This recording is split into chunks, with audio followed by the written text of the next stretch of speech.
Gents company, ह्या 3 चुका जर तुम्ही केल्या तर तुमच्या सासरी तुम्हाला इज्जत कधीच मिळणार नाही. नंबर 1, जर तुम्ही काही कमवत नाहीयेत आणि तुमचं लग्न फक्त तुमच्या वडिलांच्या प्रॉपर्टीच्या जोरावर झालंय किंवा त्यांच्या इमेजच्या जोरावर झालेलं आहे, तर तुमच्या बायकोबद्दलचे सगळे निर्णय तुमचे सासरचे घेतील तुमच्या वडिलांना विचारून. आणि तुम्ही हस्तक्षेप करायचा प्रयत्न केलात तर तुमचीच बायको तुमच्या विरोधात जाणार आहे, कारण पैसा बोलताय.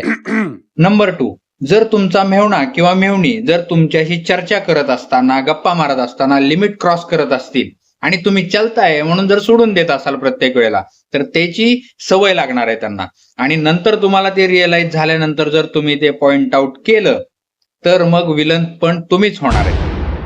तिसरी आणि सगळ्यात महत्वाची गोष्ट, 2 दिवसाच्या वर सासूरवाडीत राहायचं नाही. जर राहणार असाल तर कारण सुद्धा तेवढं मजबूत पाहिजे.